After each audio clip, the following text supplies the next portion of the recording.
حضرت فاطمہ چکی چلاتی تھی، چکی پیستی تھی، چکی کی پیسنے کی وجہ سے حضرت فاطمہ کے ہاتھ میں آبلے پڑ گئے تھے، چھالے پڑ گئے تھے، تو حضرت علی شیر خدا رضی اللہ عنہ نے کہا اے فاطمہ چلے نبی کے بارگاہ میں، آپ اپنے ابا جان کے بارگاہ میں چلے اور ایک خادمہ کو طلب کر لیتے ہیں۔ چنانچہ حضرت فاطمہ حضرت علی نبی کے بارگاہ میں جاتے ہیں، عرض کرتے ہیں ابا حضور حضرت فاطمہ کے ہاتھ میں آبلے پڑ گئے ہیں، چھالے پڑ گئے ہیں، کچھ ایسا نوکر عطا فرما دیجیے، خادمہ عطا کر دیجیے تاکہ آپ کی بیٹی فاطمہ کا آرام ہو جائے۔ حضرت فاطمہ عرض کرتے ابا جان کی بارگاہ میں، لیکن نبی فرماتے فاطمہ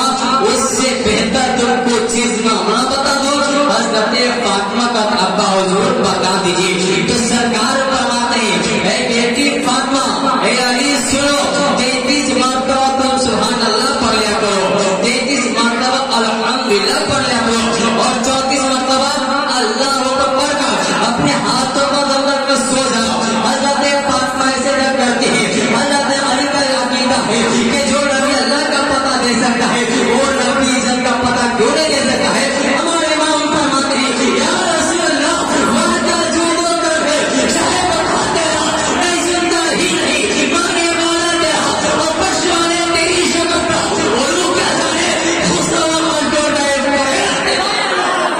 حضرت فاطمہ سے گھر پر جیسے پڑھتے رہتے فاطمہ ہاتھ پر دم کرتے ہیں، اللہ تبارک و تعالیٰ کے نبی نے فرمایا حضرت فاطمہ کے ہاتھ کی زخم ختم ہو جاتا ہے، دور ہو جاتا ہے۔ پتہ یہ چل گیا اگر کوئی انسان پریشان حال ہو تو اس کلمے کو پڑھ لے، اپنے بدن پر دم کر لے، اس کلمے کی برکت سے اس کی پریشانی دور ہو جائے گی۔ محبت سبحان اللہ الحمدللہ۔ ایک حدیث پاک سنے، اللہ کے نبی ارشاد فرماتے ہیں، یہ حدیث پاک مشکات شریف ہے، جلد اول کے صفحہ نمبر 195 کی حدیث پاک ہے، اور ساتر نمبر 22 ہے، اور نبی ہریرہ رضی اللہ تعالیٰ عنہ قال النبی صلی اللہ علیہ وسلم اذا مات الانسان فإن انقطع عنه عمله إلا من الصلاة إلا من الصدقة الزاكية أو علم ينتفع به أو ولد صالح يدعو الله به۔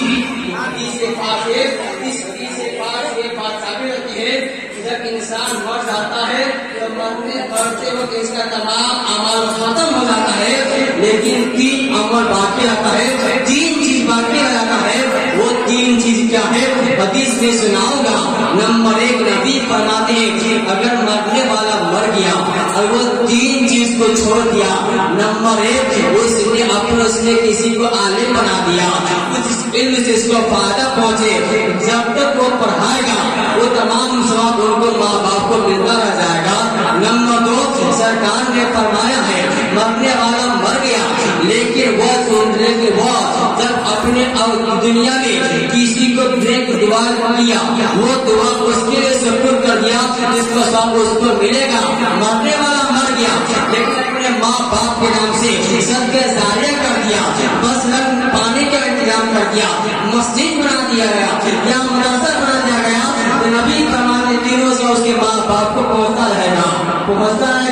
ثواب کی بات آ گئی ہے۔ ایک واقعہ حضرت عائشہ کے سلسلے سے ایمان تازہ ہو جائے گا۔ حضرت عائشہ صدیقہ طیبہ طاہرہ ہے، سرکار کی بارگاہ میں ہے، سرکار نے فرمایا اے عائشہ جس کے 2 بچے انتقال کر گئے پہلے، وہ بچہ کل قیامت کے دن اپنے ماں باپ کے لیے جھگڑے گا، اللہ سے جھگڑے گا، اللہ کے بارگاہ بچہ کہے گا اللہ میرے ماں باپ کو تو پہلے عطا فرما۔ حضرت عائشہ فرماتی ہے اے اللہ کی نبی اور جس کا ایک بچہ مر گیا ہو اس کے لیے کیا حکم ہے؟ تو سرکار فرماتے ہیں اے عائشہ جس کا ایک بچہ انتقال ہو گیا ہو اللہ تبارک و تعالیٰ اس کے ماں باپ کو عطا فرمائے گا۔ حضرت عائشہ فرماتی ہے اے اللہ کے نبی اور جس کا ایک بچہ بھی نہیں ہو، جس کا کوئی بچہ انتقال کیا ہو اس کے ماں باپ کا کیا حال ہوگا؟ حضرت عائشہ جیسے سوال کرتی ہے